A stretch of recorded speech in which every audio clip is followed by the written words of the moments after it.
it's a give and a take, Yeah. essentially, and you have to find that. That's why I always encourage people, like, when you are going to hire a doula, meet with them. If it's virtually, make sure you vibe, because this person is going to be with you in, once again, a most vulnerable time. Like, people have to understand the magnitude of how vulnerable you are, both physically and spiritually, when you're in the midst of giving birth to a child. Like, you're at death's door, but you're at life's door also. You know what I'm saying? So it's like, who do you want around you to hold that space for you? Is it somebody that you don't necessarily vibe with, but you feel intimidated into picking them? If your doula is pushy and you don't like it, she's not for you. Hire someone else. Shalom. Please introduce yourself. All right. Shalom in your heart and home. My name is Rachel Selah, or some people know me as Rahel Selah. And some of you who watch this podcast later also know me by the name my mama gave me, which is Edu. But I go by Rachel, which is my baptismal name that the Most High gave me when I accepted his son, our Messiah, as my savior. And he's called me to walk in that character. And I'm sure people are going to ask, so I'll just briefly explain. Rachel is means lovely little lamb of Yah. Um, and basically, the characteristics of Rachel, or the lovely lamb of Yah, is that she um, encourages the flock to stay together. Essentially, like, she's the corraler. When the sheep are straying, she helps. That's the characteristics of the ewe lamb, which is what Rachel is. And then Selah um, has two definitions. One is to meditate or focus, which is something that I have to do all the time. So it's almost like it's a be still. It's a reminder to be still. But also, it's a safe place. Selah means a safe place from a storm, a rest space, a respite. And so that's the characteristics that the Most High called me to walk in. And so that's what I'm doing. So I am, first, a mother of six amazing human beings. I'm a wife as well, of course, and I'm a doula. Doula. Wow, that was weird. I'm a doula and a childbirth educator. I'm a full spectrum doula, so that means I can do labor as well as postpartum doula services. And I do cheat. I'm working on my own childbirth education curriculum, because I feel as though there's a lot of things missing. There are a lot of gaps in childbirth education, and that they don't make it as palatable or accessible for, let's say, your layman, or somebody who just, you know what I mean, your everyday person. Like, everybody wants, when you encounter people, they're like, wow, whoa, whoa. Once you get past the science of it, and you just, and not to say that the science isn't important, it's just sometimes that type of jargon can put people off, and then they'll be missing out on very valuable information. And so my whole purpose is to make the education accessible, especially to Black women of color. Yes, of course, specifically for our Hebrew sisters, but I do want to help our other sisters as well. We were fortunate enough, those of us who the Most High, has woken up. We're fortunate enough to know the truth and to be in His presence. But who's to say who can't be woken up? Who you can't plant a seed in? This is the gift that the Most High gave me, which is encouraging women and having a super passion for childbirth, for parenting, for sisterhood, for all things women's wellness. Um, we won't talk about it today, but I'm doing like a super in-depth study about nida. I don't know if you know what that is. It's your cycle. Right? Understanding it from the biblical perspective, excuse me. And then that postpartum period that comes after you have a child, understanding that period from the spiritual sense, nida, and that period from the spiritual sense. I think that that's something that we as women, as Hebrew women, may have had an understanding about prior, because it's there, and I would love to like go in depth, but we don't have that much time. Um, but there's so much there in that the Most High set apart times for us to be separated, and for a reason. Okay, for example, if you think about the void that you feel after you have a child, that emptiness, right? Yeah. And you are susceptible to so many things, right? Because there's that emotional cocktail swirling around inside of you. Then whatever is in your environment is being poured into you. But that separation time is actually for the Most High to pour back into you and fortify you. That 80 days, that 60 days, which, is longer for a girl for a reason. You know what I'm saying? That 35 days for a son. That's those times set apart. Like, as after having 6 children and truly like having the time to do like a case study of my postpartum experiences with each child, the ones that I had when I wasn't in the truth, and then the ones that I did have when I was in the truth, it's a complete difference.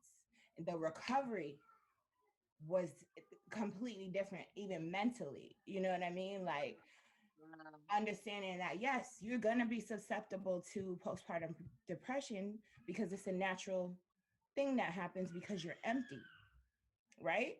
You're That's good. empty, and then you're getting all these things poured back into you, but that may not be righteous. That may not be fortifying. That may not be anything that's good for you. You know what I'm saying? And Yeah. so it's like, how can you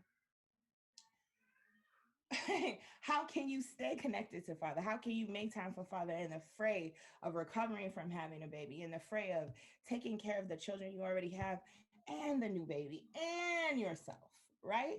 It's a Yeah. lot. It's a lot, you know? And so that's just something that the Most High put in me to um really do some in-depth study on. And once I don't want to just pour it, you know what I mean? I don't, it's not complete. What he's given me isn't complete yet. It's still a work in progress. And I look forward to sharing it with everyone, but it's not there yet. And I don't want to share it. Just, I'm like, keep going, keep going. Like that is so good. I really look forward to hearing more about that because like you said, that is very important. And to have somebody, a sister, that he has called to, and put that into like there's no there's no like you're supposed to give it to all of us. We need to know it. We need that yeah, we information. all do. I agree. It's something we all need. I look at so many sisters and they're struggling under the weight of motherhood. Like, it's such a, it's such a rewarding and fulfilling thing to gift that the Most High has given us, but it's a heavy load. Yeah. It's a real heavy load. And if you aren't connected to Father, if you can't be replenished and refilled through Him, because you're not going to get it anywhere else. You can have the expectation, but that expectation is going to further your depression, because no one's going to meet your expectation, because nobody's the Most High but the Most High, you know? Hallelujah. You can imagine how many like souls, like you said, like how many people, like because it's like you said, it's an emotional. It's so much goes on. Like, and if you have this information and the women that you come across, they're so like they'll be able to hear that they need that, and then Mm-hmm. have to be able to fill that void there with his word, his son, and that the spirit, that love that comes right Yeah. from all that, with all that information is just like It's him that he filled me up with himself. Like, he poured it into me, and it came through a lot of breaking and crying. well, hallelujah. I'm so like I'm learning so much. I'm learning so much. I'm so happy that you're actually studying that because that's something that like there's so many aspects to having this whole To being process. a woman and to being a daughter of Zion, for real, when you really paying attention to what it is to be a daughter of Zion and understand navigating the world. Like, we're so, like, we should be treated as the best, but we're not. You know what I mean? And it's because of our whoring, our spiritual whoring, and the things that we done and our ancestors did, and that set us off course. And now, so it's like it's such a benefit to just push that to the side, cry out to Abba, and let him take care of you because you his daughter. You feel me? Nothing else matters. Once you accept that you're his daughter, you know what I mean? And we as a body are the bride of Christ, like you let him take care of you, is essentially. And it's like, how do I let myself be taken care of by the best one to take care of me, you know? It's hard because it's like as a mom, accepting help is super challenging. It's extremely challenging. Hold on one second. I won't belabor that topic anymore. We could talk about what we agreed on, which was choosing a doula. And as I mentioned before, I just decided that this was, or rather, the Ruach really put it on me. Excuse me, my glasses are weird.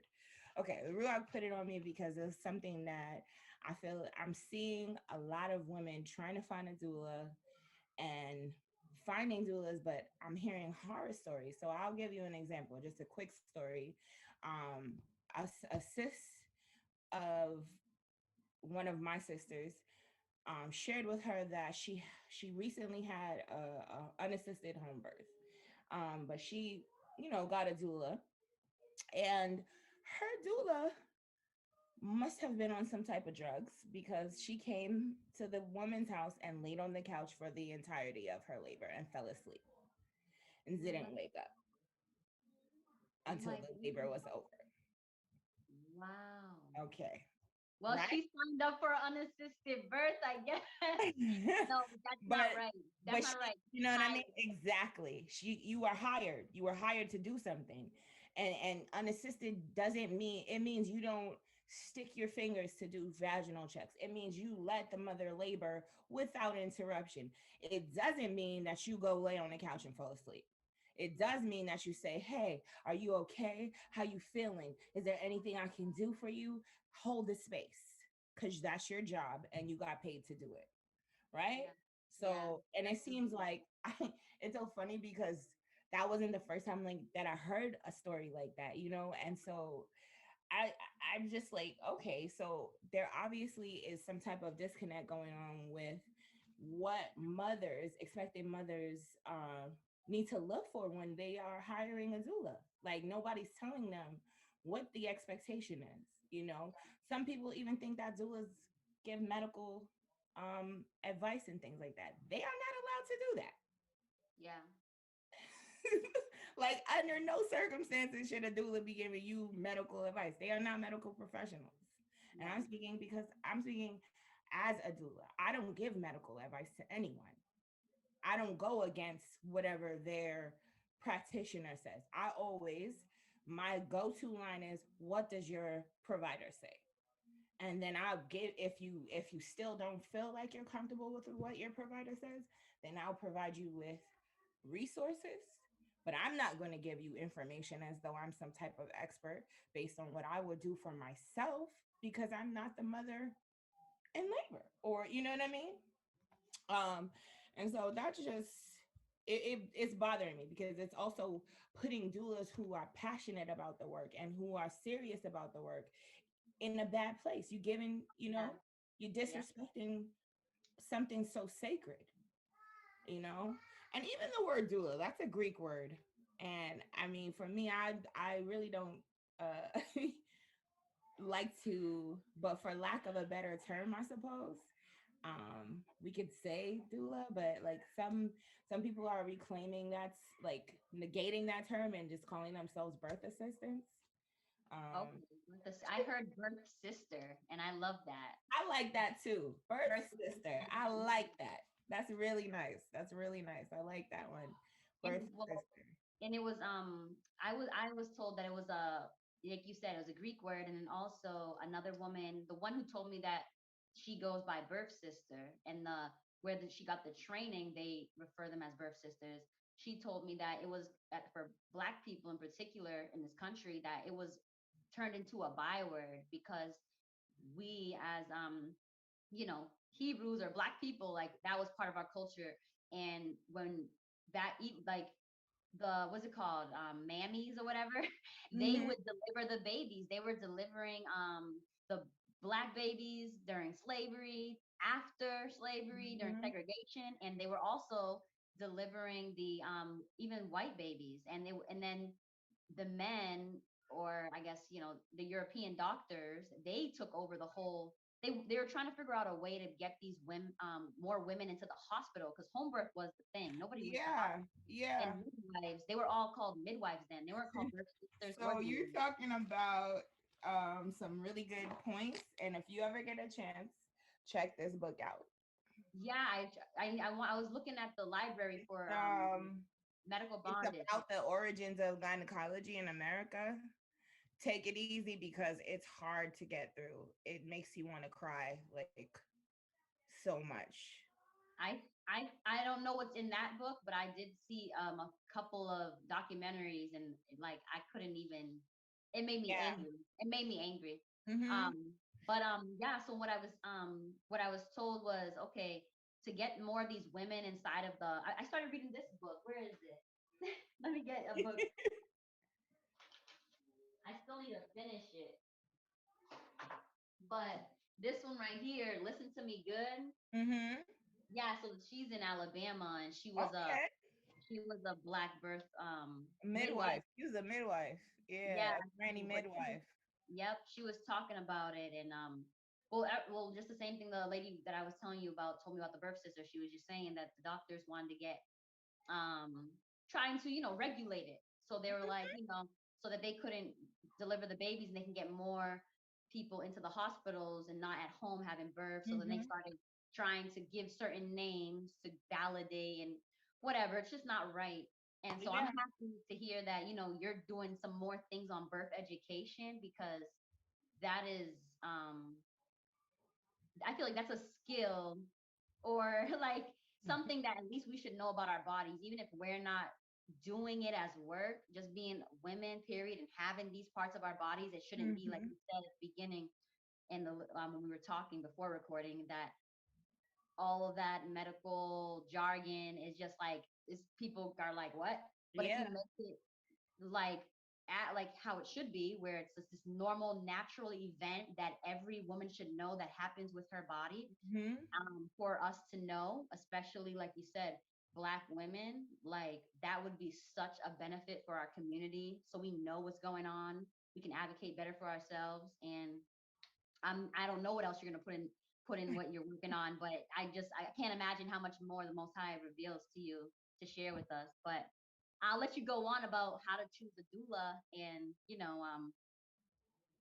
those horror So stories that not even right. so we'll go ahead and we'll just call it birth sister.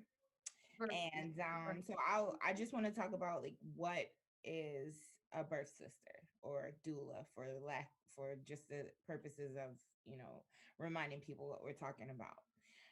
So basically, a doula's duty is to provide continuous support and comfort and encouragement during your labor. And a doula isn't her job to make your partner. So let's say you have a husband, or your sister, whomever you have support, have chosen to be your family member or your other support besides your doula. It isn't their job to make that person feel like a third wheel.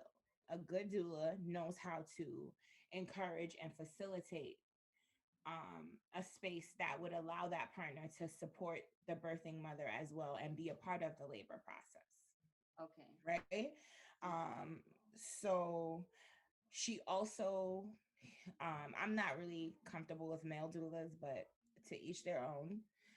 Um, for me, I'm gonna go ahead and say she for the purposes of what my preference is. She also will be the person who let's see, who I guess I'm trying to find a better word than facilitate, but she basically helps everyone stick to your birth plan. So whatever the birth plan is that you have, and you go over it with your doula. If this happens, I want this to happen. If this happens, I want this to happen. And so the doula already knows, so that when you're in that mindset of, being in active labor and just being focused on what's happening to you and your body and your baby, you don't have to check out of that to Yes. say, I don't want this, or no, you can't do this to me. You know what I mean? That's what a doula is there for, to be ironclad and understand that this is the birth plan. And then let's say, because we make plans, but sometimes they don't, unless that's the most high's establishment, it may not go through, right? And that's understanding being flexible. When you have a birth plan, you always have to be flexible. So the doula's job is to just inform you, okay, you're not, your labor isn't progressing, let's say in a hospital situation, because they love to pull that crap about your labor's not progressing fast enough. I had one birth, and the mom, her water had broke a day, and she was in labor, and then she went to the hospital because it was starting to get, you know so I got to the hospital. She was in excruciating pain, and so I was asking her husband do some hip squeezes. Things aren't moving fast enough for the doctors, so we're there for maybe like 4 hours. I kid you not, this was like a 4 hour thing, because I got there in the late afternoon, and by like 8 o'clock the baby was born. So they're like, oh, if you don't have the like if you don't deliver the baby in the next 30 minutes, we're coming back and we're gonna take you up to have a cesarean. So she starts to panic. I'm like, sis, breathe. Your baby's gonna come. Don't listen to anything that they say. He will come. So she gets up, like she's like, can you help me sit up? So I fix her chair. I'm like, you feel like pushing? You wanna put your feet up? She's like, yeah, I feel like I'm pushing. I feel like, next thing you know, 30 minutes, but like the doctors are coming in while she's pushing and holding the baby in her, like his head is coming out and she's holding the head in her hand. So I just gave that example, and not to say that I'm like this amazing doula. I just wanted to give an example of what it looks like to hold space for someone when they're in the most vulnerable time of their life. Like, you're not gonna want to think about, like, Yeah. you know what I mean? Like anything. I know when I'm in labor, I want to be in it and don't have to think about, like, fill up the tub or this or that, or you know what I mean? Like, that's Yeah. what the doula is for. I think it's time that we fill up the tub. Are you ready to go to the tub? Let me help you walk to the tub. Let me. Do you want some tea? Do you want this? That's the things that a doula should be doing, not laying on the couch sleeping. Yeah. But go Did ahead. your did your sister who had that doula that slept on the couch, did she say like, okay, everything was say good until that night? Or like was there things that, I guess, red flags that she might have mentioned to you that you could have educated Um, her on to let her know that this was not the right doula to choose? Or was that kind of like a surprise thing that just I happened? honestly don't know. I'll be honest with you. I don't want to speak on it and not tell the truth, because I didn't get, like, I didn't even ask those questions. Oh, okay. To Just be honest wondering. with you, and also because I think a lot of times, like, there's like a romanticized air around doulas. Um, it's like people have this vision of doulas and then don't understand really what they do. You know what I mean? I Or see. how to make sure that you get one that knows what they're doing. Because it's so easy for someone to say, oh, I'm a doula. Because you don't have to be certified. There's no certification to Yeah. be a doula. Although it's, some people are trying to regulate it. Now I see the purpose in the regulation and the certification, but only because of these people who do these type of behaviors. But I also feel like these programs that are giving the certifications are very Eurocentric, Yeah, that's what and she said. they misappropriate a lot of different cultures and come together. So I took the reason why I say this is because I took Like before I became a doula, when I was just shopping around, I took like 3 or 4 different trainings. That's And good. it's my I'm a like I love learning. So I can't help it. It's just something that I love to learn. So Mhm. I was like, you know what? Okay, this first one wasn't for me. Let's see what the second one has. Second one wasn't for me because it was like you're teaching people basic. Like you have to teach people how to be compassionate. You have to teach people how to have empathy. Like, are you kidding me?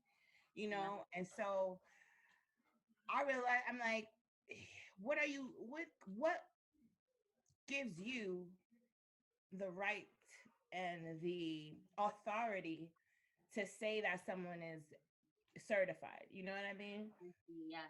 They read a couple books and demonstrate a couple of your, your labor tactics that you've stolen.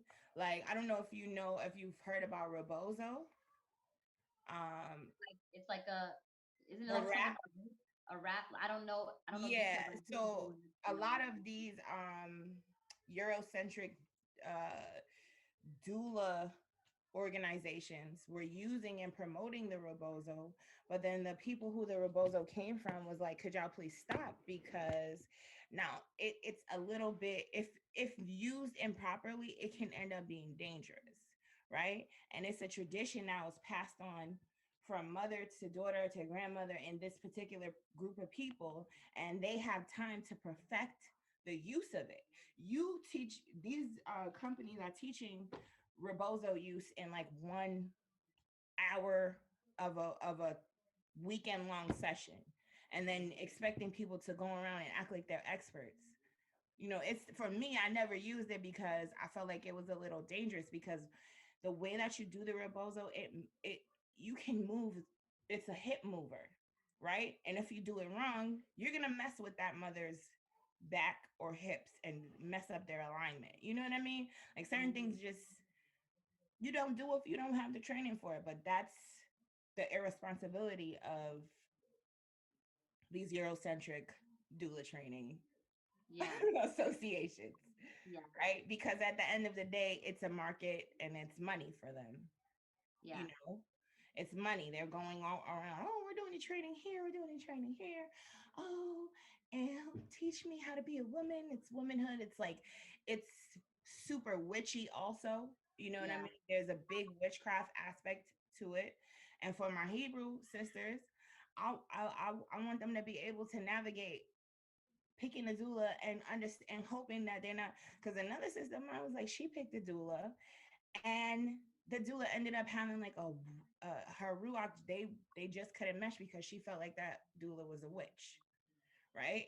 And that's something that's very prevalent out here. People call themselves witches, even if you say it's white magic, still against Torah, and it's still, going against what the Most High wants for us. So it's like, how do you pick a doula and that isn't a witch? Right? So, just some tips that sure. Okay, so the first thing I encourage is that you ask about their training. That way you can go ahead and look up the places that they said they were trained by to see if it's a reputable place. I'm not so much of a stickler for certification, but if they're asking you to pay more, okay, so let's stop for a second and talk about pricing, right? Yeah. Some doulas will do pro bono because they have to have a certain amount of births for their certification. What's Um, pro bono? What does that mean? I never that heard means that. that you for free, Okay. right?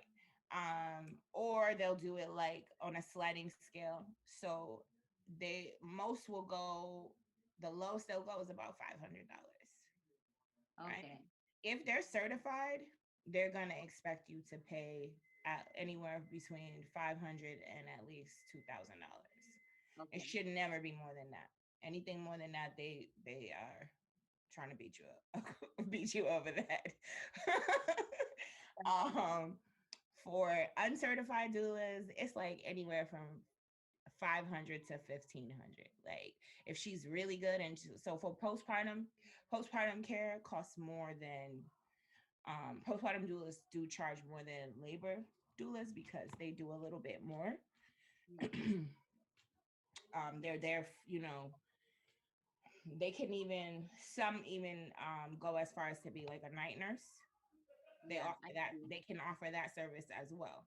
So it just depends, and that may take you to the range of 25, and that's still okay, because if you think about what they're offering you, it's a lot of work for not that much money. Like to be on call for, because a doula comes as soon as you call them. When you say, oh, I feel my first contraction, can you come? And they stay with you until you deliver your baby, right? Wow.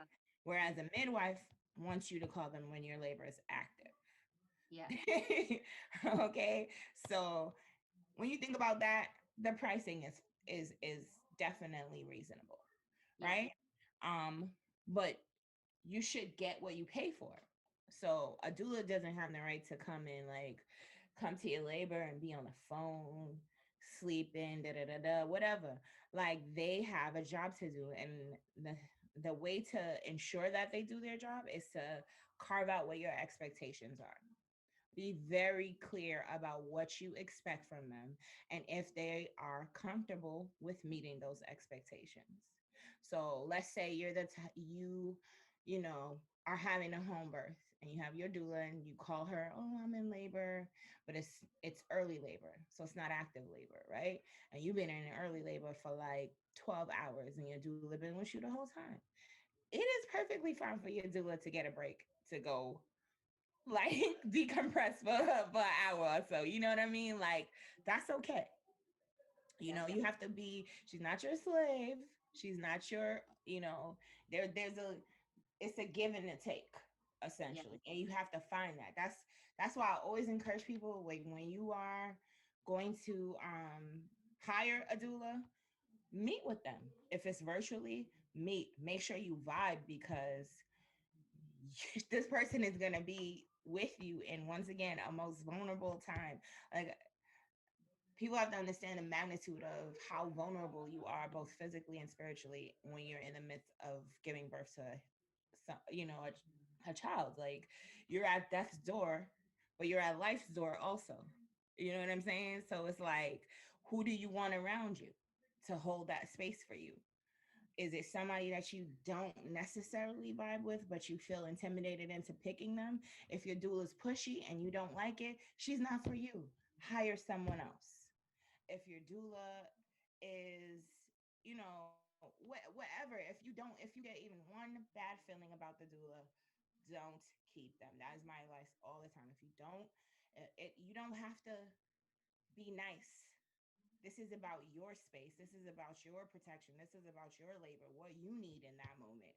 And you don't need somebody that's going to second guess you. You don't need somebody that's going to bully you or talk over you. You need someone who's going to meet your needs. So that's why I say outline your expectations, and always, always, always have, at least after your consultation, have another meeting with your doula. You know what I mean? Have as many conversations. Some doulas are like, okay, after the consultation, you get like 1 to 2 phone calls, and then you call me when you're in labor. And that's fine. But if you need more, tell them that you need more. You know what I mean? It's about what your needs are as a mom, because this is someone you're hiring to meet those needs. So knowing what you need is important. What do you need out of your doula before you even look for a doula? Because it's so trendy. Everyone thinks they need to have one. I don't get doulas for my births. I'm a Mhm. doula and I don't ever have doulas at my birth. And Well, here's why. you're a I don't doula. need them. Okay. Yeah. And you I'm don't not need. gonna lie to you. Like I've never needed one. I'm very clear. I'm a very concise person, and I don't like people in my space. And I'm super private. So I didn't need one. Yeah. But knowing that about myself helps me in a big way. You know, you got to know, do you even need a doula? Yeah. Some people don't need one. Some people do. And if you do need a doula, those questions should be the first thing. Training. Here are my expectations, and do I like you? Mhm.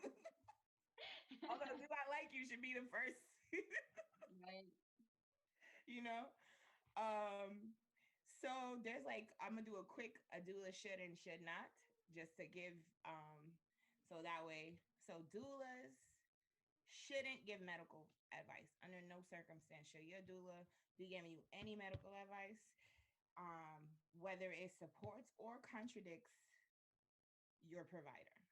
They shouldn't do that. If they're giving you medical advice, you can politely decline and then maybe reevaluate if that's the right doula for you. They are permitted to give their opinions and to give you educational resources about the questions that you may have, right? Let's say you have concerns about something your provider said. A doula can direct you to some material or some resources that will help you work that question out yourself. Okay. Yeah. um, let's see what else. Paying your doula. You can pay half. Most ask for half, and then the complete, the other half of the payment after the labor is done. That's usually how it's done.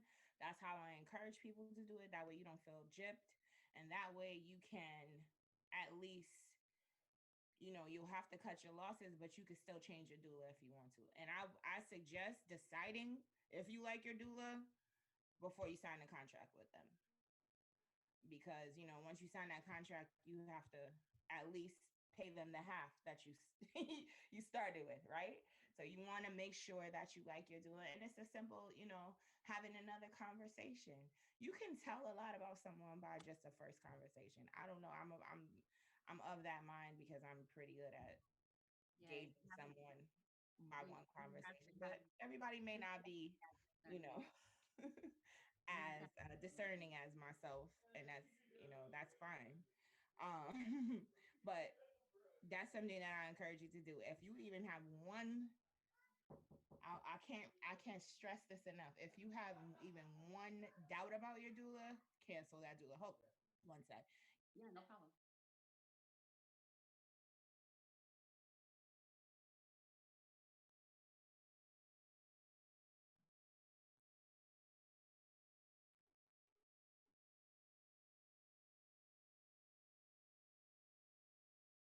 Bath time and dinner is taking up the whole night. Let's see. I feel like I'm like all over the place. So I did want to give for anyone a good resource, and this one is like a database of Black doulas. Because I noticed that's something that a lot of people are having trouble sifting through, finding like Black birth workers, midwives, doulas, the lot. But this website is called blackdoulas.org. And they have a very, very concise website. Like the profiles of each doula, very good. Very, very good. I have to check that Um, out. and there's also another, it's called Earth app, IRTH. Is birth without a B. And you can go, anyone's welcome is for people of color, um, to basically it's like birth birth Yelp for birth providers, OBs. So you go on, you can review anyone, you can look at the reviews to help you pick the right person. But it's actually, I think it's such a really good thing to that was just it just recently launched, actually a couple of months ago. And it's really good. I love that they're doing that. I really do. Because you when you're not doing a home birth, like I had considered doing an unassisted birth with my fifth child because the providers were terrible, terrible. And I had to like that when they think they have the upper hand on you, or that your intelligence isn't up to par with theirs, they're real disrespectful and cutting and belittling. And it was like, I'm pregnant. I shouldn't have to defend my humanity and my intelligence to someone who's claiming that they're going to help me deliver my baby. And so I was considering it, but all praises to the Most High. He just sent me a midwife, and I Oh, ended up not having yeah. to. Like I had it.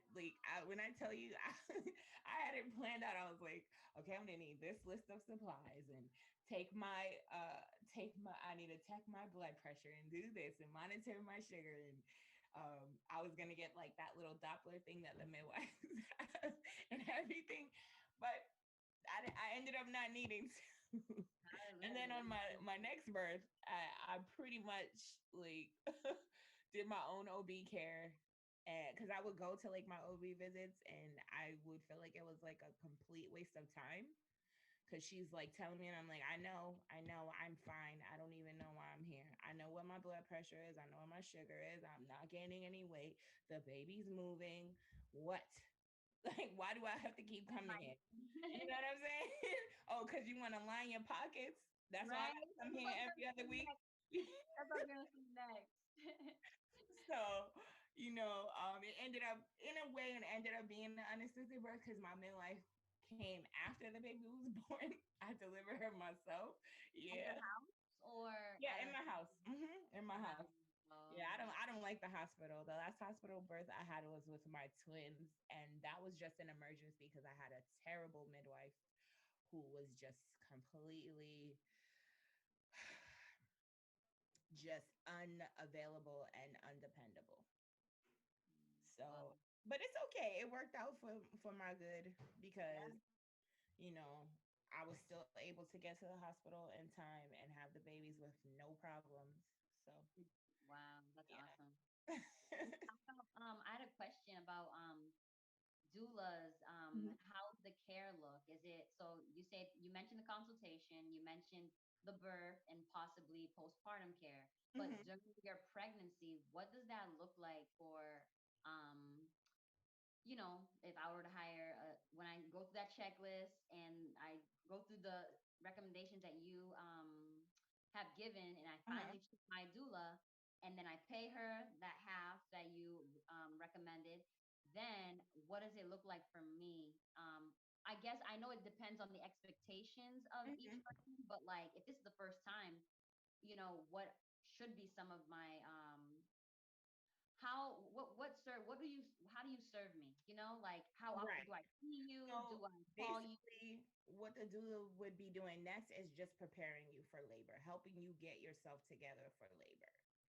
So that means helping you go over what your birth plan is, helping you collect your supplies if you're having a home birth, helping you get your bag ready if you're going to the hospital, helping you do your mental checklist, preparing your partner.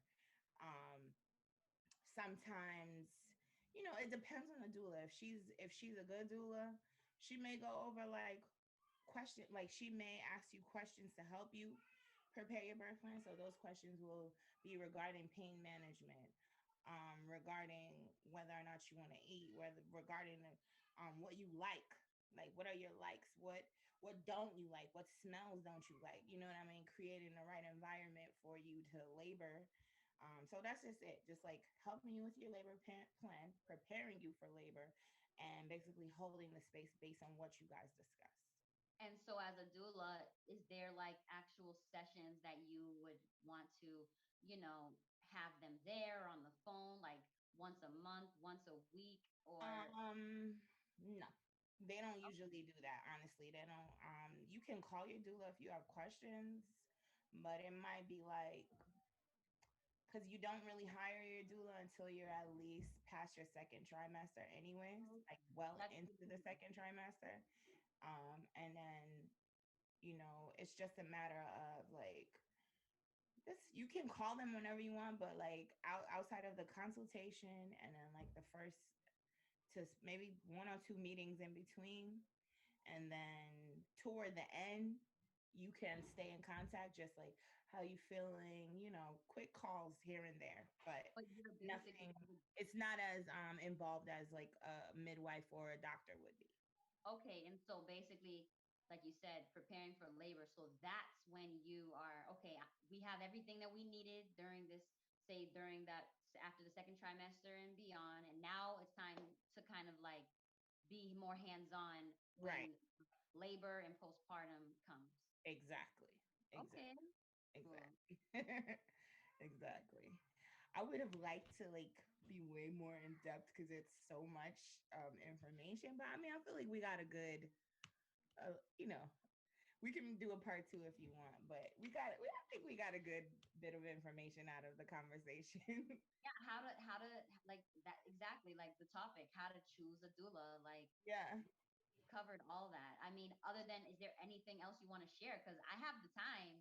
I know your family might need you. I don't want to take up your time, but if, is there any other things that you want to share? Because you know more than I do. I guess my biggest thing is like just trust your intuition. You know, as a woman, trust your intuition. It's like if you don't vibe well, don't go forward with it. You know, and be okay with she's not your friend. She's not your friend. You hired her to do a job just like you hire anyone else when you hire them. Just like you hired your midwife, just like you hired if you hired an OB. You know what I mean? She's not your friend. It may because it's such a personal experience, your mind is gonna click on to like she's my friend, she's my sister, you know what I mean? But from the perspective of a doula, yes, we have love for the mothers that we take care of, but at the end of the day, it's still Prof- Professional yeah, relationship. it's still a professional relationship, and it's still you know what I mean? It's still like a contract. Like she's a contractor. You know what I mean? She's not your friend. She's not your sister. Once it's over, you guys will still, hey, you know, every now and then, this is my doula. That's my girl. She helped me out. You'll still have love for her. But even for her, she has to pull away and decompress because she has to be able to stay in that professional place and not um, serve you from a place that makes it personal. Like I she's your see. actual sister. You get what I'm I saying? see. Yeah. So that's it. That's the best thing I could say about picking a doula. Well, that's good. I'm so glad that you shared that. I was very, very, very interested in all the spiritual, mental, about the space, preparing, and all that stuff that you were talking about at the beginning that I definitely want to I want to hear it. I want to learn about it. So we have to do a part 2 or Oh, whatever, or you 3. definitely will. Like that was so like wow, I never looked at it like that, but as spiritual people, like that's gonna help us, make the right choices and It's gonna help decisions us to be better moving moms to our forward. children also. You know, Yeah, that's what's paramount. Whatever the Most High is pouring into you, that's gonna be poured right into that child. It's literally a spillover. You know, so you you want to have it, have that because whatever you're and pouring into like your child when you have postpartum is definite. When you have postpartum depression, I gotta stop saying postpartum because that's just the period. The depression is what the actual, because people always do that. They're like, you have postpartum. I'm like, yeah, I have postpartum. I am postpartum. I just had a baby. I have postpartum what? Hemorrhaging, postpartum thoughts, postpartum. You know what I mean? Like, and that's what I mean when people take jargon and they just it becomes like the normal speak, but it's not. It's like, what are you talking about? Like the other day, I saw someone. She had a post on Instagram. She's like, people just need to stop saying they have postpartum. What you have is like, what did she say? She said you have trauma or some rando thing. And I was like, that's so irresponsible. First of all, you're not even speaking correctly. Because what do you, people need to stop saying they have postpartum what? Right? So if you're going to be someone who's just putting women under a collective bubble, you know, and saying, oh, people need to stop. They just have trauma. They just have trauma. Like, you can't just like put everything in a tiny little bubble and say that that's what it is. Like it doesn't work yeah, like that, you know? that's why it's so important that because anything like even the word depression, it's just like or even like you said, the word trauma. It's like, Mm-hmm. but that's why we need as like, as spiritual people, as Hebrews, like there's specifics and details in each of these sections, and we need strategies, and we need people who know these, like you know about when it comes to the woman, and like you said, you know know the details of it. You studied it. You spent time with the Most High about it, Experienced it. and we need an experience it. And so for us who experience it, we need somebody to tell us the strategy on how to, like you said, Navigate it. Yeah. fill that void when we deliver that baby, so we can be better mothers, and tell us why that's important, so we are better prepared. And like you said, like we are walking whole. You know what I mean? We're whole, like filled, like doing, Exactly. functioning the way the Most Exactly. High has us to function. And Exactly. I'm excited about all that information. I want to know. You know? Honestly, I am too. And as it's being revealed to me, I'm always like, what? What? Like, my mind is blown all the time by the things that the Most High is revealing to me, just like about that period, about the Nida and about your postpartum period. It's, it's like my mind is just blown all the time. And I'm just like, how I just want to bring the information forth, but in a way that it's not like this is what I know. You know what I mean? Like I want it to be like I'm just the vehicle to bring it forth, and it's just what the Most High wants me to bring forth, and that's why it's taking me a little bit of time to, you know. Well, yeah, we'll definitely have a conversation about it. I'm so excited to learn more. And I'm so thankful. Is there anything else that you would like to share before we close out? Uh, that's it. I mean, like the brain is my mind is full of different things I can share, but not really. Just stay tuned, everyone.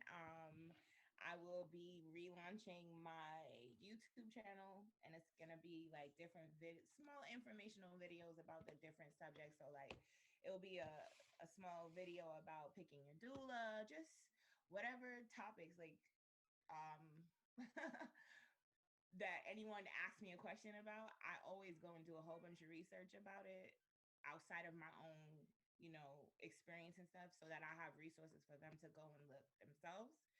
And so I'll just do, I'm gonna be doing videos about those different Do you questions. So, do you have a name for the oh, oh name yes, of the channel already, or you still yes, gonna my work? channel's up. It's just my name right now, Rachel Selah Miller. Mhm. But the channel's actually called Akoti Talk. Oh, nice. Akoti means sister in Hebrew. I'm sure you know that, but it's actually a pun. So it's ako with tea, like tea that you drink. Oh, I like that. Trademarked, by the way. Just I like that. That's cute. That is so cute and so. so, definitely look out for that. And Rachel Selah Women's Services website will be up and running very soon, and everyone will be able to sign up for childbirth education classes, consultations to have like any questions that you might have answered. Um, and there's going to be a small boutique or store rather with just different products that I recommend for Yeah. during your pregnancy, to help you with. So I'll just give a quick little gem that everybody probably knows about. So most people get like morning sickness or at Oh. least some type of indigestion. A good thing to help you when you have that is papaya enzymes. Oh. They settle your stomach and they That's help you uh keep your food down and eat. And yeah, I didn't know that. so you can buy them at Walmart, you can buy them on Amazon.com, but they help you and they're a lifesaver. So that will be in my store as well. But Mhm. it's coming, it's a work in progress. I wish that I had like links for you to post, but Yeah, you have the link tree, right? Or the link in bio? that yeah, the link is in my bio. My Instagram handle is Rachel Selah 826, and unfortunately my page is private. Just because I like to respect the privacy of my children and stuff. I'm going to launch a business page, but that didn't happen yet because I'm a little bit busy, and that's Instagram's super tedious for me. So I'm trying to I figure out how to get someone to be the person to run my Instagram for me. I Um, Mhm. but if I don't, I will definitely be launching an Instagram for my business. But for now, if you would like to follow me, I just ask that it just be a respectful follow. Like I don't, like when people people steal pictures and things of that nature. If that's your intent, just don't follow me. But if if you're interested in the information, you're more than welcome to follow me. Again, that's at Rachel Selah 826. Okay. And again, that's my business is Rachel Selah Women's Services, and I look forward to serving all of my beautiful sisters out there. Well, thank you so, so much. Thank you And for having me.